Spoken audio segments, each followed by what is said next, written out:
The pot roast was still warm on the table when my grandson pulled my hand and whispered, "Grandma, they sold your house this morning." He was 9 years old. He said it the way children say things they do not fully understand, quiet and quick, his eyes darting toward his mother across the room. I kept my face still. I had spent 40 years learning how to keep my face still. Around us, the family went on talking and laughing as if nothing in the world had happened. My son Daniel passed the gravy. My daughter-in-law Brooke refilled her glass of wine. And I sat there in the dining room of the house my husband built, holding a fork that suddenly felt like it weighed 10 pounds, hearing those 5 small words again and again. They sold your house this morning. My house. The house Walter framed with his own 2 hands the year our son was born. The house where I had canned tomatoes every August for 35 years. The house where my husband had died 8 months before, at this very table, with a cup of Folgers going cold beside his plate. They had sold it. While I was at church. While I was thanking God for my family. I did not cry. I did not raise my voice. I reached under the tablecloth and squeezed Tyler's small hand, and I smiled at him the way a grandmother smiles, soft and certain so he would not be afraid.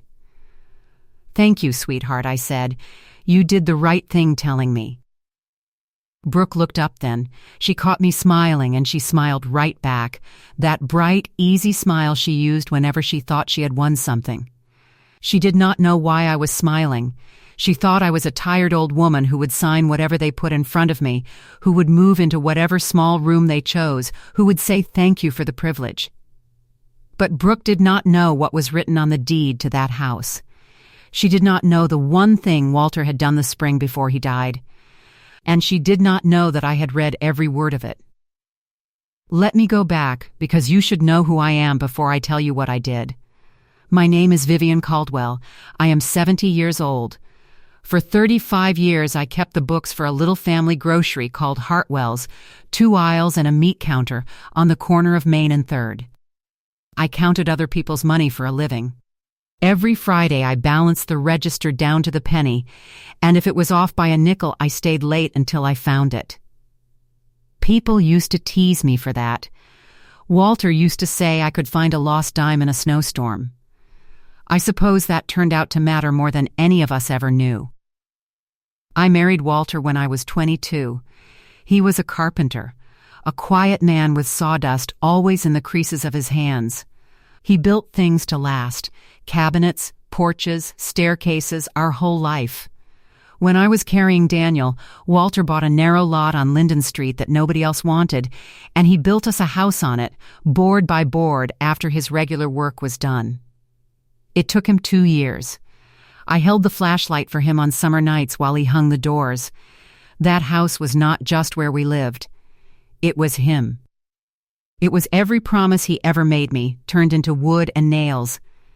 We were never rich. I want you to understand that. We were careful. We clipped coupons from the Sunday paper. We drove our cars until they died. We took one real vacation in our whole marriage to see the ocean, and Walter talked about it for the rest of his life. But we owned our home free and clear, and we had a little put away, and to us that was a fortune. To us that was more than enough. Daniel was our only child. I loved that boy with everything I had, maybe too much. When you only have one, you pour it all into him. I worked extra hours to pay for his baseball, his braces, his first car. When he wanted to start his own little contracting business, the way his father once dreamed of, Walter and I helped him get on his feet. We were proud, a son carrying on his father's trade. What more could 2 people want? Then Daniel married Brooke. She was pretty and quick, and she always knew the price of everything. From the very first dinner I could feel her measuring us. My old furniture. My worn handbag. The casseroles I brought over in Tupperware. She would smile and say, "Oh, Vivian, you really didn't have to," in a voice that meant I should have done more. I told myself I was imagining it. A mother-in-law is supposed to imagine it. So I tried harder. I always tried harder. 8 months ago, Walter died. It was a Tuesday morning. He had made my coffee the way he did every single day for 48 years, and he sat down across from me and he put his hand to his chest, and he was gone before the ambulance ever reached our street. 1 minute he was there, telling me the gutters needed cleaning. The next minute, the most important person in my world was lying on the kitchen floor I had mopped 1,000 times. After that, the days blurred together. There was the funeral. There were the casseroles other people brought to my door, and I finally understood what they were for. And there was Brooke, suddenly so attentive, suddenly at my house 3 times a week with papers for me to sign. Just to make things easier, Vivian, so you don't have to worry about anything. I was drowning in grief. I signed what she put in front of me. I did not read it. I trusted her, because she was my son's wife, and because I could not imagine that anyone would use a widow's worst week against her. That was my mistake. I want you to hear that part clearly, because if you are listening to this and you have just lost someone of your own, you need to know it. Grief makes your hands move before your mind catches up. The people who love you will wait until you are ready. The people who do not will hand you a pen. I did not know yet what I had signed. I would find out soon enough. And when I did, I would also remember something else. I would remember that 3 weeks before he died, Walter had driven me to a small office downtown and sat me across from a woman in a gray suit and made me promise to remember her name. But I am getting ahead of myself. That night, after the pot roast, after I had kissed Tyler goodbye and watched them all drive off in Daniel's big Ford, I sat down at my kitchen table and did the one thing I have always known how to do. I added it up. I am a bookkeeper. When my heart hurts, I reach for a pencil. So I took out a yellow legal pad, the same kind I used at Hartwell's for 35 years, and I wrote down every dollar I had ever given my son and his wife since the day they married. Not out of bitterness. I want you to understand that too. I did it because I needed to see the truth in numbers, the way I always had. Numbers do not lie to you. Numbers do not smile at you across a dinner table while they take you home. I started with the wedding. Brooke had wanted a big wedding, a barn with string lights, 130 guests, a cake with 3 tiers. Daniel's business was new and they did not have the money, so I paid for it. $9,000. I took it out of the account Walter and I had been saving for our own old age. And I told myself it was worth every cent to see my son happy. $9,000. I wrote it down. Then the condo. When they wanted to buy their first place, they were short on the down payment, and the bank turned them away. So Walter and I did not. $15,000, handed over with a smile, never asked about again. We called it a gift, because calling it a loan would have embarrassed everyone. $15,000. I wrote it down. Then Tyler came, and he was the light of my life from his very first breath. Brooke went back to work and daycare was expensive, so for 2 years I mailed a check every month so my grandson could be looked after. $300 a month, 24 months. $7,200. I would have given 10 times that for that boy. But I wrote it down. Then the truck. Daniel's business hit a slow winter, and he fell behind on the loan for his work truck, and he came to me with that same look he had as a little boy when he broke something. So I covered it. $4,500. I wrote it down. Then Brooke's credit cards. She never did tell me what they were really for. New furniture, she said. A few trips.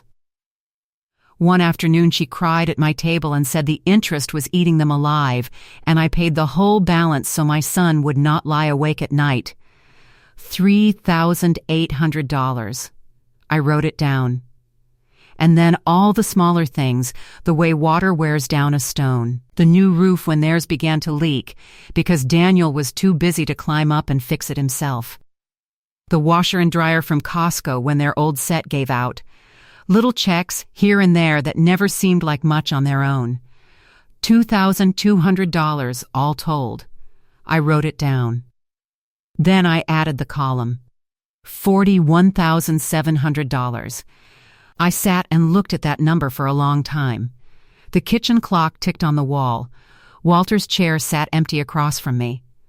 $41,700, gone from the savings my husband and I had built a nickel at a time, given freely to two people who had just sold the roof over my head while I sat in a church pew and prayed for them by name. But here is the part I want you to sit with for a moment, because it is the part that mattered most to me. The money was not what hurt. I keep saying that, and I mean it more each time I say it. I would have given them every penny and called it love. If love was what came back to me.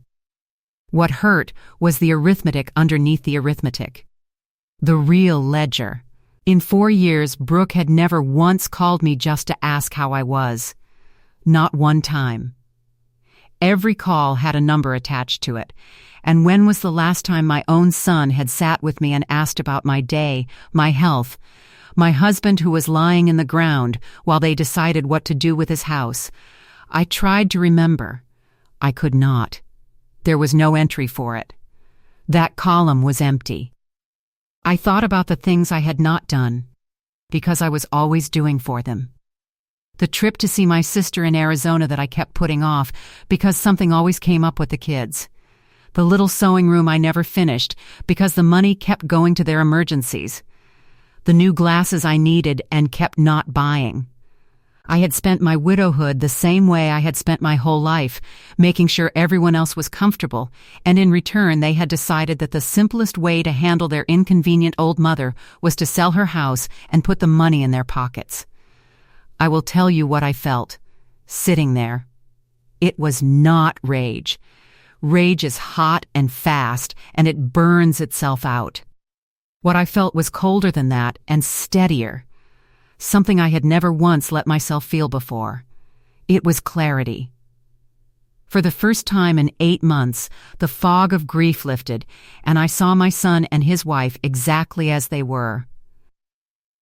Not monsters, worse than monsters in a way, just people who had looked at the woman who raised them and fed them and emptied her savings for them, and decided she was a line item, an asset to be sold, a problem to be solved.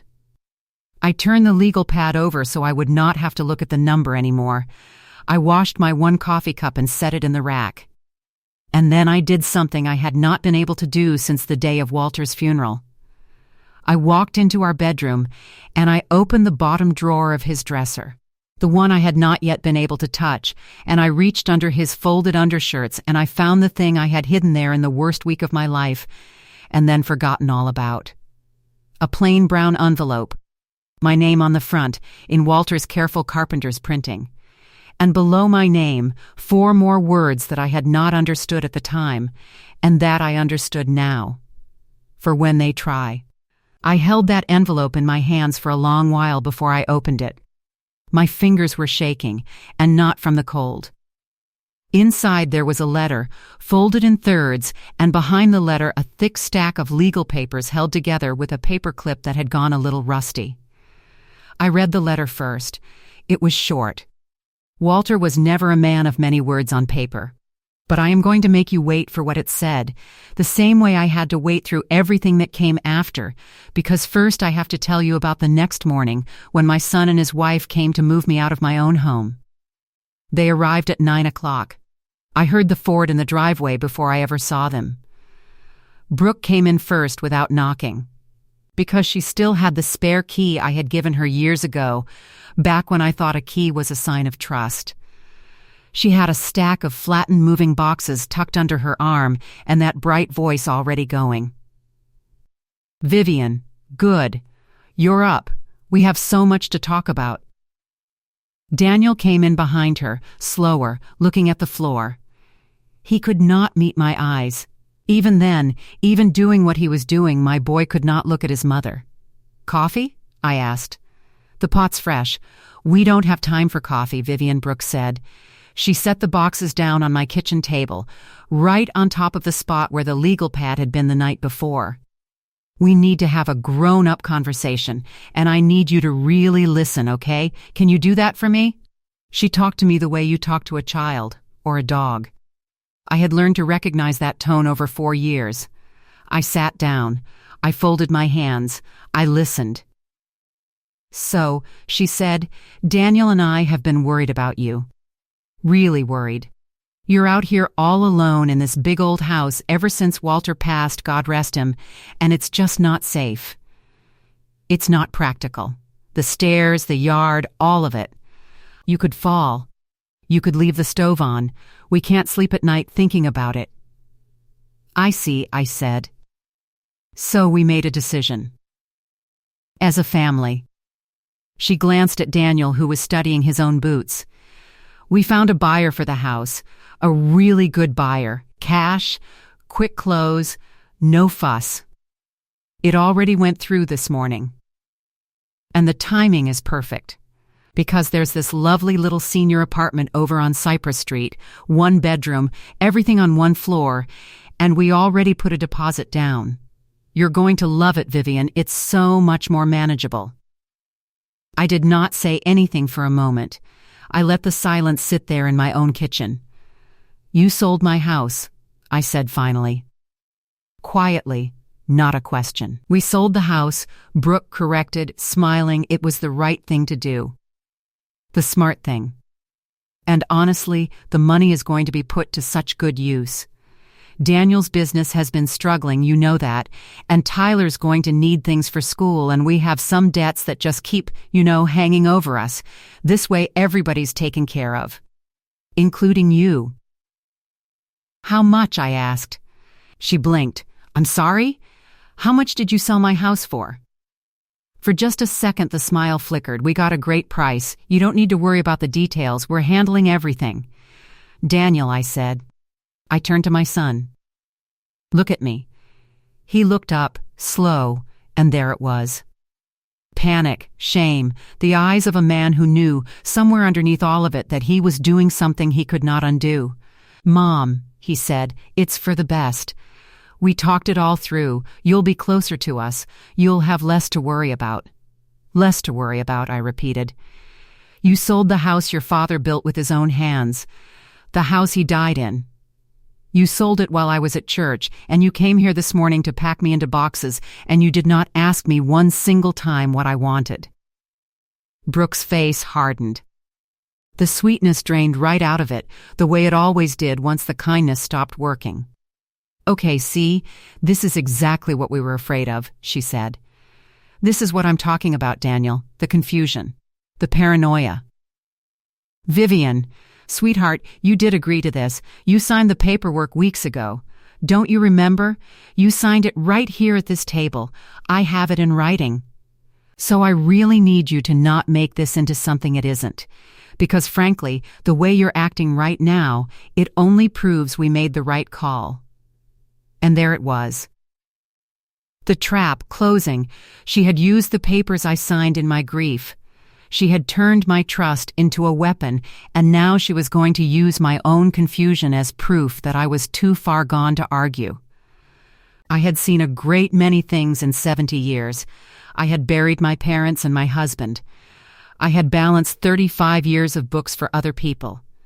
I knew when a thing did not add up. And this did not add up. "What did I sign, Brooke?" I said. "Tell me what I signed." "A power of attorney," she said, lifting her chin. "So, we could help manage things for you, since you can't be expected to handle it all on your own anymore. It's completely normal. Everyone does it. You're being dramatic." "I would like to see it," I said. "It's at our house, in a safe place. I'll bring you a copy when you're calmer." I nodded slowly. I did not press. I had learned a long time ago that you do not show a person your hand while they still believe they are holding all the cards. So I let Brooke think she had won. I let her see a frightened, foolish old woman blinking at a kitchen table. "All right," I said. "I'm tired. I need to lie down. Can the packing wait a few days?" Just a few days, so I can say goodbye to my home." Brooke softened immediately, because cruelty like hers always wears the mask of kindness, and she liked the mask. "Of course, Vivian, of course. Take all the time you need. We're not heartless." She patted my hand. Her rings were cold. "We'll come back this weekend and get you all packed up, you'll see. In a month you'll wonder why you ever wanted to stay." They left. I stood at the window and watched the Ford back out of the driveway my husband had poured, and I waited until it had turned the corner and was gone. And then I walked back to the bedroom, and I picked up Walter's letter, and I read it again, slow, every word. "My dear Vivian," it said, "if you are reading this letter, then I am gone, and someone has tried to take what is ours. I always hoped I was wrong about our son's wife. I am sorry that I was right. I did not tell you everything while I was alive because I did not want you to carry the worry and because I knew you would never believe people could be the way they are. But I have made arrangements. The house is protected. You are protected. Go and see Diane Reyes. Her office is on Walnut Street. She knows everything. Do not sign one more thing, do not move one more box, until you have sat in her office and let her explain it to you. You were always the strongest person I ever knew. You just never had to use it before. Now you do. I love you. I will be watching." Walter, I read it 3 times. And then, for the first time since my husband died, I laughed. It was a small laugh, and it was not really a happy one, but it was the laugh of a woman who has just remembered that she is not, in fact, helpless, Diane Reyes. I remembered her now. The woman in the gray suit. The office Walter had taken me to 3 weeks before he died, when I was annoyed at him for spending an afternoon on lawyers when the gutters needed doing. The next morning I did not call Daniel. I did not answer Brooke's 2 texts asking if I was feeling better. I put on my good wine-colored dress, the one Walter always said made me look like somebody important, and I fixed my hair, and I drove my old Honda downtown to an office on Walnut Street. Diane Reyes was younger than I remembered, maybe 45. With steady dark eyes and a handshake that meant it. She remembered me right away. "Mrs. Caldwell," she said. "I wondered if you'd come. Your husband was a careful man. Please, sit down. Tell me what's happened." So I told her. All of it. The papers I signed in my grief, the pot roast, my grandson's whisper, the boxes on my kitchen table, the power of attorney Brooke claimed to have. I told it plainly, the way you tell a doctor where it hurts, and Diane Reyes listened without once interrupting, taking notes in a small black book. When I finished, she set down her pen and folded her hands. "Mrs. Caldwell," she said, "I need to explain something to you, and I need you to listen carefully, because it is going to change how you understand everything that has happened." "Are you ready?" "I have spent my whole life being ready for everyone else," I said. "I think I can manage to be ready for myself." She almost smiled. Then she opened a thick folder, my husband's folder, and she laid it open on the desk between us. "Your house was never your son's to sell," she said. "It is not even technically yours to sell. Not the way you think. About a year before he passed, your husband came to me and we placed the house and most of your savings into something called a living trust. The Caldwell Family Living Trust. You are the sole trustee. You are the only person on this earth with the legal authority to make any decision about that property. Your son, your daughter-in-law, no one else has any standing at all. Your children were named only as remainder beneficiaries, which means they inherit whatever is left after you are gone and not one day before. While you are alive, the house is yours to control." Completely fully, I sat very still. "Then how?" I said. "How did they sell it?" Diane Reyes looked at me, and her steady eyes went hard. "That," she said, "is the part that should frighten them. Because there is only one way they could have done it. They could not have sold the trust's property with your real signature, because you never had the authority to sign it away to them, and any honest title company would have caught the trust the moment they pulled the records." So either someone failed to do their job or someone created a document that does not say what they claimed it says. You told me they had you sign a power of attorney. Mrs. Caldwell, I have a copy of every legitimate document your husband and I ever filed for you. There is no power of attorney among them. If one exists, granting your son and his wife the right to sell your home, then either you signed it without knowing what it was, which is undue influence, or your signature was placed on it by someone else, which is forgery. Both of those are crimes, and both of them make that sale void. The room was very quiet.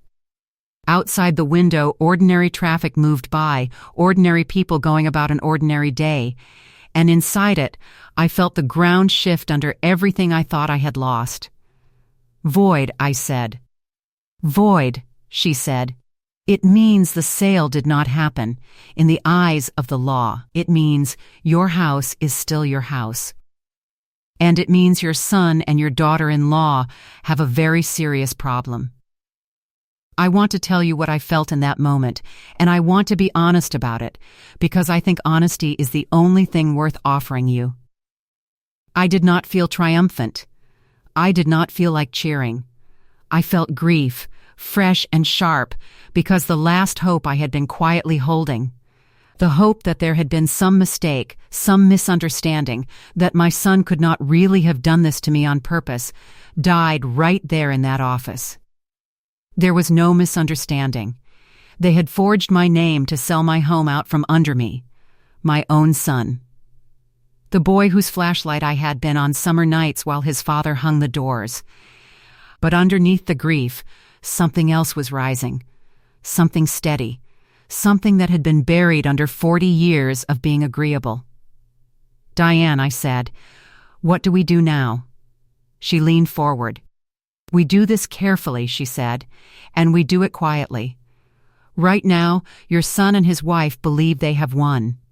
They believe you are confused, that you'll move into that little apartment, that the money is theirs. That belief is the most valuable thing we have, because as long as they believe it, they will keep behaving exactly as they have been, and every move they make will dig the hole deeper. So we are not going to tell them anything. Not yet.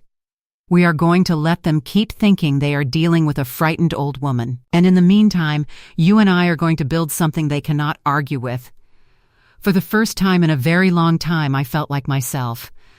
The woman who balanced the books. The woman who found the lost dime in the snowstorm. All right, I said. Tell me where to start.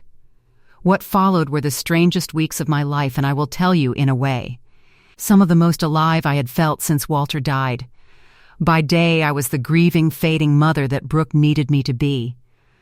By night, and in quiet afternoons in an office on Walnut Street, I was something else entirely. Diane gave me my first assignment, and it suited me perfectly. I need a record, she said, of everything, every dollar, every gift, every loan. Anything that shows the financial relationship between you and your son's family over the years. The fuller the picture, the better.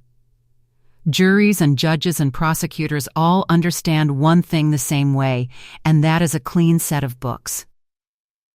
I almost laughed. Diane, I said, you have just asked a bookkeeper to keep books. I have already started. I brought her the yellow legal pad. The $41,700. And then I went home, and I did what I do best. I dug. I pulled every bank statement going back 4 years. I found the canceled checks, the wire transfers, the records of the wedding I paid for, the daycare I covered, the truck loan, the credit cards. I built a binder, a real binder, tabbed and dated and totaled. The kind I used to be proud of at Hartwell's. I want you to understand there was a strange comfort in it. For 4 years I had felt small and used and silent. Now every receipt I had quietly kept became a brick, and I was building a wall. It was while I was deep in those bank statements that I found the second thing. I almost missed it, the way you almost miss a nickel that has rolled under the register. 2 years back there was a notation I had forgotten all about. A co-signature. A personal guarantee. When Daniel's business needed a line of credit to buy materials, the bank would not give it to him on his own, not with his history, so I had signed my name beside his, and I had pledged my own assets to back it. $60,000 of credit that existed in the world for one reason only. Because an old woman had put her name and her house behind her son. He had never paid it down. He had built his whole business on top of it. The trucks, the tools, the steady supply of lumber, all of it standing on a foundation I had quietly poured and then forgotten I was holding up. I sat very still when I understood what that meant. I drove out to my old bank the next morning, the one on the square where I had banked for 40 years. There is a woman there named Carol who has known me since she was a young teller, and I came in every Friday with the Hartwell's deposit. She is a manager now. She brought me coffee in a real cup, not a paper one. And she did not talk to me the way Brooke did, slow and loud like I was simple. She talked to me like a person. "Carol," I said, "I need to understand exactly what it would take for me to remove myself as guarantor on my son's line of credit, and I need to understand what happens to that loan the day I do." Carol looked at me for a moment over her glasses. She is no fool. She had watched my accounts for a long time, and I think she had wondered, the way bank people quietly wonder, why so much of a careful widow's money kept flowing one direction. "It can be done, Vivian," she said gently, "but I want to make sure you know what it means before you do it. Without your guarantee, the bank will almost certainly call that line. He'd have to repay it or lose it. It would be hard on his business. I have to be honest with you about that." "I know exactly what it means," I said. "Set up the paperwork. I am not signing it today. But I want it ready so that the day I say the word, it moves the same afternoon." Because that was the thing Daniel did not know even then, even while he was measuring my house for boxes.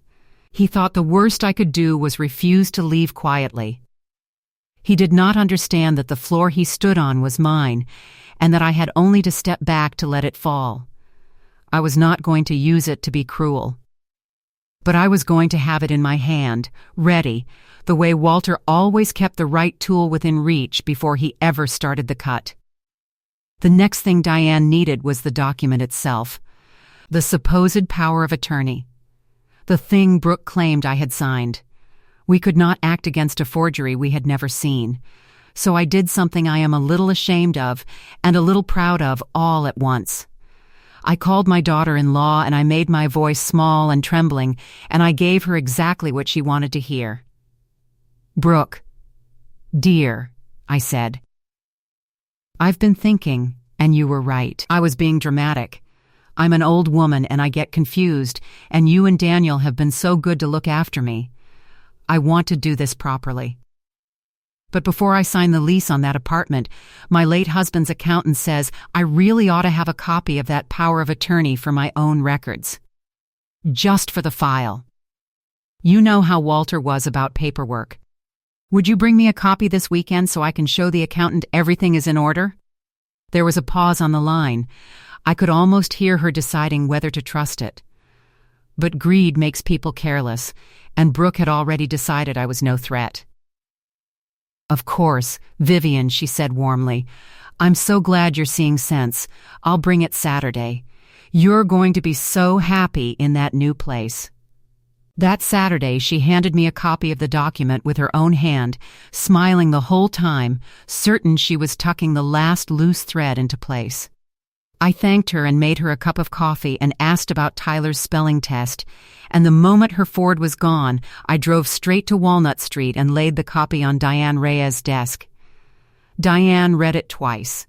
Then she took out her own folder and laid one of my real documents beside it, the trust paperwork I had genuinely signed with Walter a year before. She set them side by side under the lamp and looked at the two signatures for a long, long time. "Mrs. Caldwell," she said quietly. "Is this your signature?" I looked, and my heart did something strange in my chest, because the name on that power of attorney said Vivian Caldwell, but the V was wrong. My V has a little loop at the top that I have made since I was a girl in grade school. This V did not have it. The letters leaned the wrong way. It was close. Someone had practiced. But it was not my hand. "No," I said. "That is not my signature. You're certain?" "Diane," I said, "I have signed my own name more than 500,000 times in 35 years of bookkeeping. I would know it in the dark. That is not mine." She nodded slowly, and she set down the pages and she looked at me with something I had not expected. It was not pity. It was respect. "Then we have a forged power of attorney used to convey property held in trust," she said. "Which means we are no longer only talking about an unwise family decision. We are talking about a felony. And we have the document in their handwriting voluntarily handed to you by your daughter-in-law." She almost smiled again. "She delivered the evidence to your front door," Mrs. Caldwell with a smile. A few days later, Diane took me to see a woman named Helen Marsh, who had spent 30 years as a document examiner, the kind of expert who is called when banks and courts need to know whose hand truly made a signature. Her office was small and lined with framed certificates, and she had a lamp with a great round magnifying glass on a swinging arm. She laid the forged power of attorney beside a dozen of my genuine signatures, the ones Diane had pulled from the trust file and from old bank cards, and she studied them for the better part of an hour without saying a word. I sat and watched her work, and it was like watching myself at the register all those years, a careful woman refusing to call a thing settled until the numbers truly matched. At last she sat back. "Mrs. Caldwell," she said, "I want to show you something." She turned the lamp so I could see through the glass. "Look at the V in your real signatures, every single one. See the small loop here at the very top of the upstroke? You make it without thinking. You have made it 10,000 times. It is as much yours as a fingerprint." Then she slid the forged page under the glass. "Now look at this one. No loop. The angle of the letters leans backward, where yours lean forward.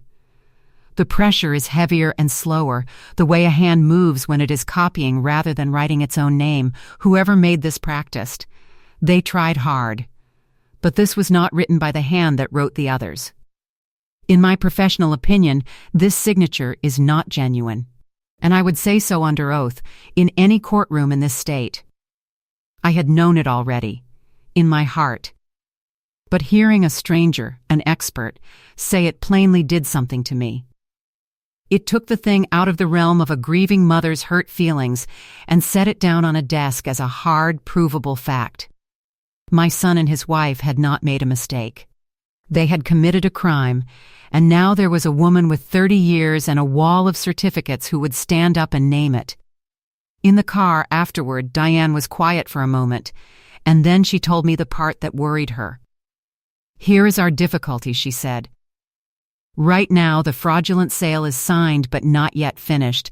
The deed hasn't been recorded at the county yet. As long as it sits unrecorded, this is clean. But the buyer's title company is pushing to record and close by the end of next week. If that deed records before we act, it doesn't make the fraud legal. Nothing can do that, but it tangles everything. The buyer's money comes into it. There are innocent parties, and what could be settled in a single afternoon turns into a year of fighting in court. So we have a window, Mrs. Caldwell, and it is closing. When you tell me you are ready, I will file a public notice on the property the very same day. The instant I file it, the sale freezes solid, and every person looking at that title will see that it is disputed. But the moment I file, the quiet is over. They will know. So I need you certain." Not almost. Certain. I looked out the window at the town going by, the same streets I had driven for 50 years, and I felt the weight of the choice. Once I said the word, there would be no going back to pretending. My son's whole house of cards would come down, and I would be the one who pulled the bottom card. I was not certain yet. Not quite. There was still one small, foolish corner of my heart that hoped. I should tell you that there was a night, right in the middle of all this, when I nearly lost my nerve. It was a Wednesday. I was at the grocery store, the new one out by the highway, putting a crock-pot meal's worth of vegetables into my cart, when I came around the end of an aisle, and there was Tyler, my grandson, with Brooke. He saw me and his whole face lit up, Grandma, and he ran and threw his arms around my middle, and I held that boy and breathed him in, and for a moment all the binders and the lawyers and the forged signatures meant nothing at all. He was 9 years old, and he loved me, and I loved him more than my own life, and what I was about to do was going to bring a storm down on his whole family. Brooke caught up, and her eyes went sharp and suspicious in a way I had not seen before. "Vivian," she said, "I didn't expect to see you out. Are you doing okay? You look tired." But she was not asking about my health. She was watching me. And then her eyes dropped to my cart, to the good vegetables, to the woman standing upright in her nice coat, looking nothing at all like the fading invalid she had described to a title company, and I saw a flicker of doubt cross her face. "Just picking up a few things, dear," I said, making my voice soft and slow. "It's so hard to cook for one. I forget half of what I came for." I let my hand tremble a little on the cart handle. "I'll be glad when I'm settled somewhere smaller." The doubt faded. She wanted to believe it, so she did. "Of course," she said. "We'll have you all moved in soon." But on the drive home, my hands were shaking for real, and not from any act. Because I had looked at my grandson's face, and I had thought, what am I doing? These are his parents. If I do this, his father could go to jail. His family could fall apart. Am I willing to be the one who breaks it? I sat in my driveway for a long time that night, in the dark, in the house Walter built. And I will tell you what turned me back around. I thought about what I would be teaching that little boy if I let them win. I thought about Tyler growing up in a home where you take what you want from the people who love you, and you forge their name, and you smile while you do it, and you face nothing for it at all. And I thought, no. The most loving thing I can do for that child is to show him that there are some things you cannot do to people, not even to a tired old grandmother, not even when you think no one is watching. Sometimes love does not look like a warm hug in a grocery store aisle. Sometimes love looks like a woman keeping careful books by the light of her kitchen table, refusing to let a wrong stand. The next morning I almost lost everything anyway, through pure bad luck. I had the binder open on the kitchen table. All of it spread out, the bank statements, the canceled checks, the copy of the forged power of attorney, Walter's letter, the trust papers from Diane, every card I was holding, face up, in plain sight. And I had just stepped into the back bedroom to find a folder when I heard a key in my front door and Brooke's voice calling, "Vivian?" "It's me. I brought you some boxes to get started." She had not called. She had not knocked. She still had the spare key. My heart stopped. There was no time to gather it all.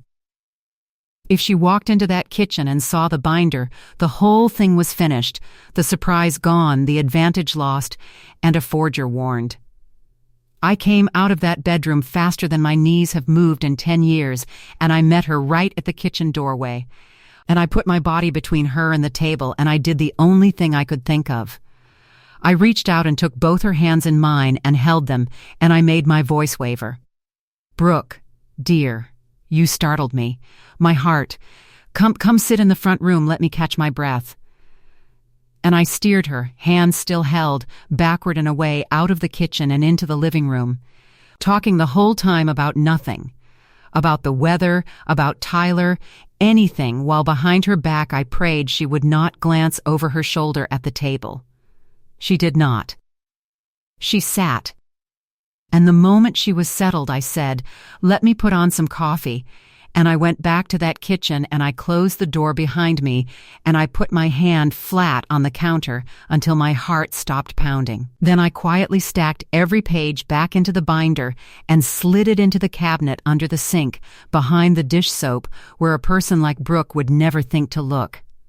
I made the coffee. I carried it out. and I sat with my daughter-in-law for an hour, smiling, fading, the helpless old woman she needed me to be, with the proof of her crime resting under the kitchen sink the entire time.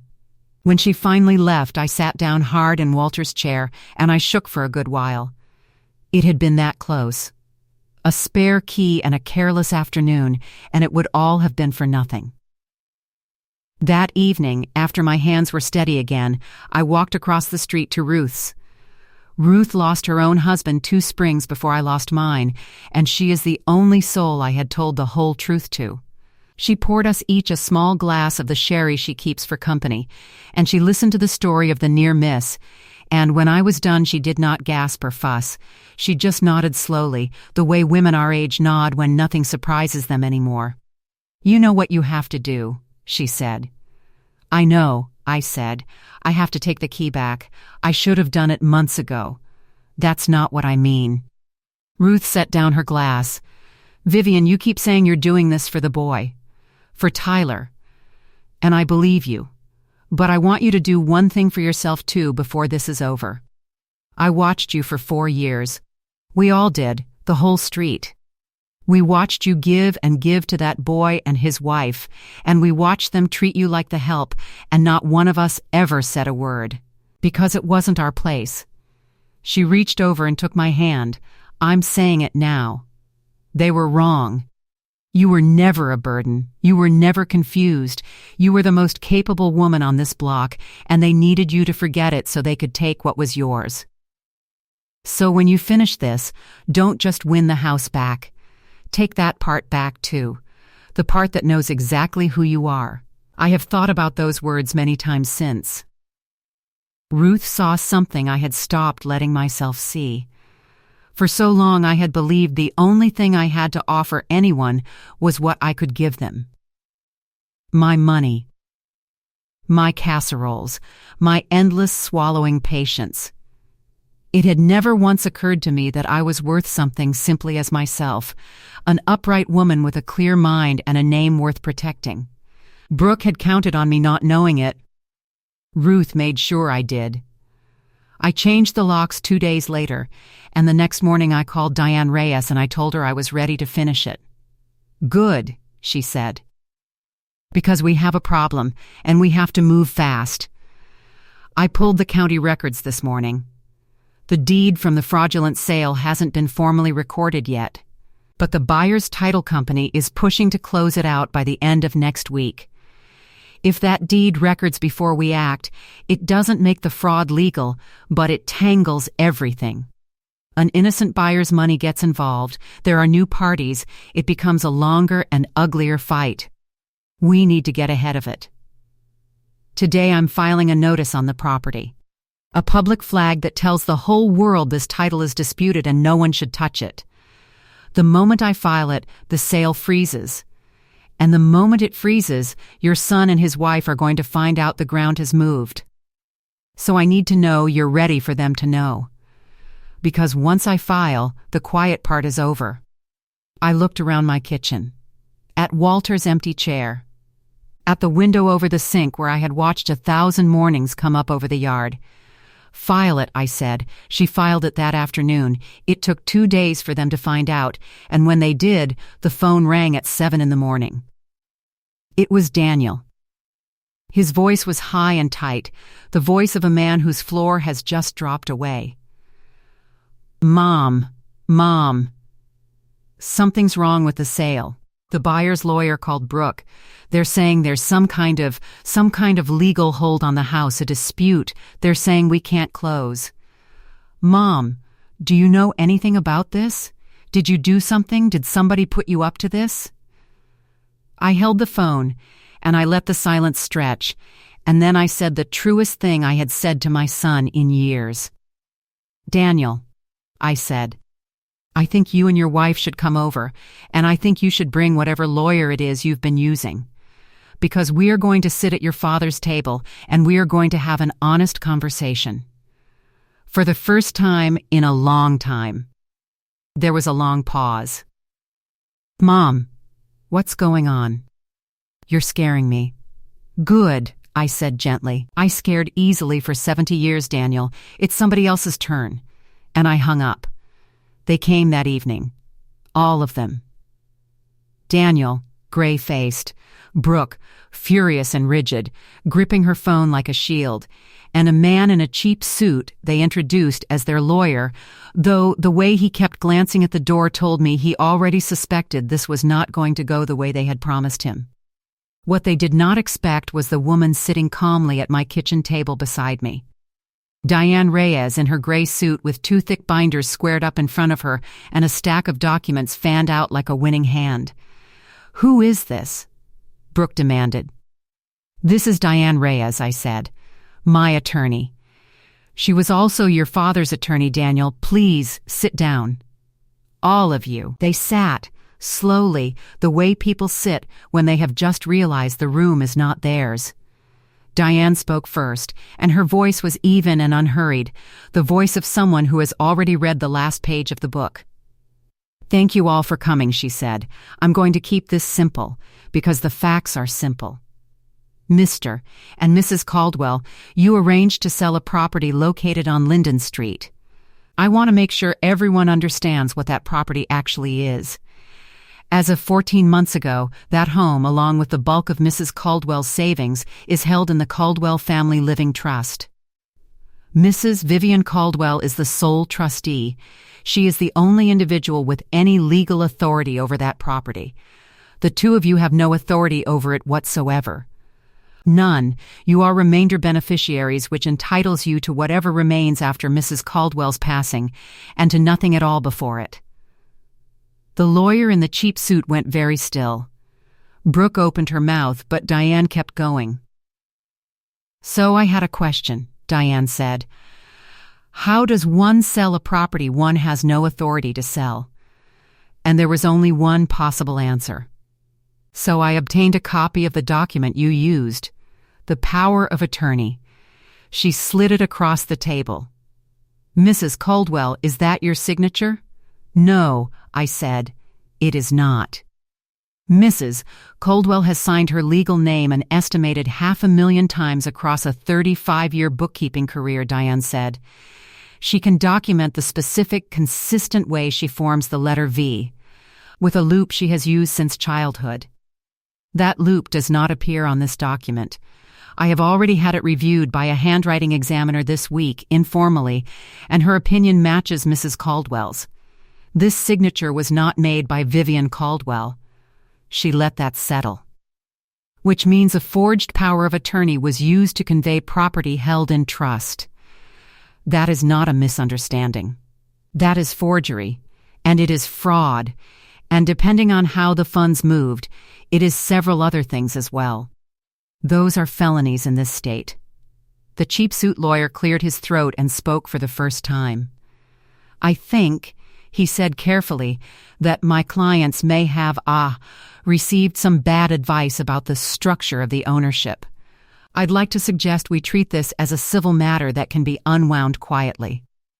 "You're welcome to suggest it," Diane said pleasantly. "Here is where things stand. The sale has been frozen. It will not close. The home remains in the trust, fully under Mrs. Caldwell's control, exactly as it has been all along. That much is already done." She turned a page in her binder. "There is also a second matter your clients should be aware of, since we're being honest at this table. Mrs. Caldwell Co. signed and personally guaranteed your business line of credit, Daniel, 2 years ago.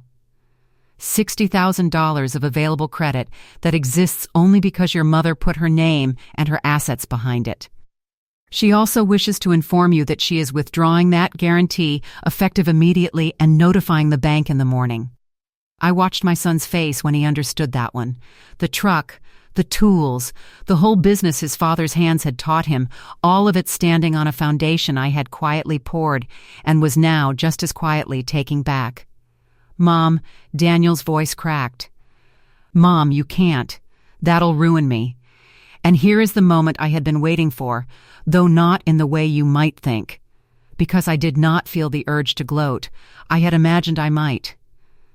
But sitting there, looking at my boy, I only felt a deep and final sadness, and beneath it, something solid I had never had before. Self-respect.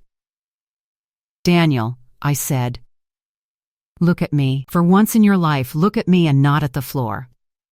He did. "You forged my name. You sold the house your father built me, the house he died in, while I was at church. You were going to put me in a one-bedroom apartment on Cypress Street and split my money between your debts and your wife's credit cards, and you were going to use my grief and my confusion and my love for you to do it. And you were going to face nothing. That is what you decided I was worth." I took a breath. "You used my name without my permission to take from me. I am simply taking my name back. From your loans, from your house, from your life, if that is what it comes to. That is not cruelty, son. That is just an old woman finally closing her own books." The room was very quiet. Brooke was no longer gripping her phone. She was staring at the binders, at the canceled checks, at 4 years of her own greed laid out in tabbed and dated pages, and for the first time I think she understood that the frightened old woman she had been performing for had never existed at all. Diane closed her binder. "Here are the options," she said simply. "Mrs. Coldwell has every right to refer this forgery to the district attorney's office. We have the document, the trust records, the handwriting analysis, and a full financial history. That referral could result in criminal charges against both of you. Alternatively, certain things could happen quickly and in good faith that might lead Mrs. Coldwell to consider a different path. The choice of how this ends does not belong to either of you anymore. It belongs to her, as frankly, it always did." I let them sit in that for a moment. Then I told them what I had decided, alone, the night before, at this very table. "I am not going to send you to prison, Daniel," I said. And I saw the breath go out of him. "Not because you don't deserve to answer for what you did. You do. But because of a 9-year-old boy who pulled my hand at this table and told me the truth when no one else would. I will not be the reason Tyler visits his father behind glass. That mercy is for him. Not for you. Do you understand the difference?" He nodded, tears running down a face I had once washed clean 1,000 times. "But there will be terms," I said, "and Diane will put them in writing, and you will sign them with your real names, in front of witnesses. You will sign a sworn statement admitting exactly what you did, which I will keep, so that if either of you ever comes near my home, my money, or my name again, it goes straight to the district attorney that same afternoon. You will repay the $41,700 I gave you over these 4 years, on a schedule, because it was never love to you, it was a transaction, and transactions get settled. And you will not set foot in this house again unless I invite you, which I do not expect to do for a very long time." Brooke spoke then, and her voice had lost every drop of its brightness. "And Tyler," she said. Even now I think she was calculating. "You'll just cut him off from his grandmother?" I looked at her and I felt the last of my fear leave me for good. "No," I said. "Tyler will always have his grandmother. Tyler can come to this house any time, any day for the rest of my life, and there will always be a warm kitchen and a place at this table for him. But he will come because he is my grandson and I love him, not because either of you can use him as a chip." That part is over. They signed the papers 2 days later, in Diane Reyes's office, with their real names, in front of 2 witnesses and a notary. The sale was formally voided, the deed never recorded. My house remained my house, exactly as Walter had made sure it would. And my son and his wife walked out of that office into a much smaller life than the one they had been counting on, the one they had tried to build out of my grief. I did not feel like celebrating. I want to be truthful with you about that, all the way to the end. There was no party. There was no champagne. The night it was finished, I came home to a quiet house, and I sat at the table. And I cried for a good long while. Not for the house was safe. I cried for my son, for the boy who held the flashlight, for the family I thought I had and the dream that unconditional love would be returned to me one day if I just gave enough of it. I let myself grieve that, finally, the way I had grieved Walter. And when I was done, I felt lighter than I had in years, because grief, real grief, is what you feel when you finally stop pretending. And I was done pretending. In the weeks that followed, I did the things I had spent a lifetime putting off. I flew to Arizona and sat on my sister's porch, and we talked until 2 a.m. like girls again. I finished the little sewing room at last, with new shelves and good light. And I bought myself a proper sewing machine and made curtains for every window in the house Walter built. I got the glasses I needed. I started having coffee on Tuesday mornings with my neighbor Ruth, who lost her own husband 2 springs ago, and we laugh more than 2 widows have any right to. I am learning at 70 that there is a great deal of life left in a woman, if she stops spending all of it on people who only know how to take. And every Saturday, my grandson comes to the house on Linden Street.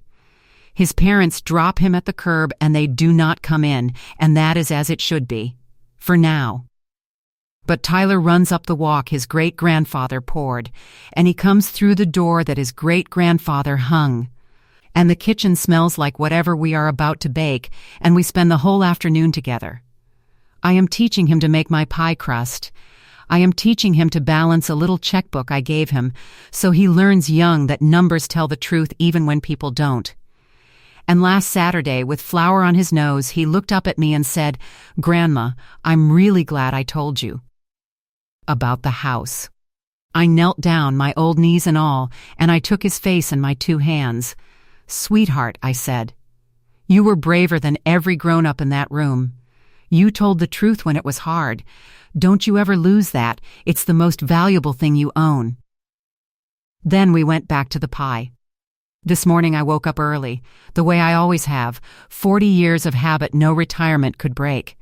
I made my coffee, Folgers in the same pot, and I carried it out to the back porch Walter built, and I sat and watched the sun come up over the yard he and I made together. The grass was wet, a cardinal was singing in the maple. And for the first time in a long, long time, I was not waiting for a phone to ring with someone's emergency. I was not bracing for the next demand. I was just a woman, in her own home, on a quiet morning that belonged entirely to her. I thought about Walter, and the line he wrote into that deed the spring before he died, the thing they never read. For when they try. He knew what I would not let myself believe, and he made sure that when the day came, I would not be helpless. I lifted my coffee a little, toward the morning, toward him. "We did it, old man," I said. "I used it. The strong part. Just like you said I could." The cardinal sang. The sun came up. And I drank my coffee in the house that was and is and will remain entirely my own. My name is Vivian Caldwell. I am 70 years old. I kept other people's books for 35 years. And I spent another 4 letting my own go unbalanced because I was afraid that asking for what was mine would cost me the love I thought I had. It turned out that love was never really there to lose. What was there, all along, was a house a good man built, a record I had quietly kept, and a strength I had never once been forced to use. They tried to take it all while I sat in a church pew. They forgot to read what was written down, and in the end, a tired old grandmother and a brave little boy at a kitchen table were enough to set it right.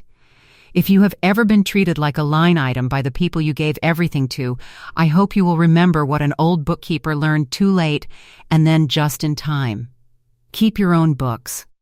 Read what you sign, and never, ever believe you are as powerless as they need you to be.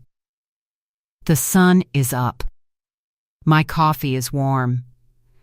And the house is quiet, the good kind of quiet, the kind that is finally, completely mine.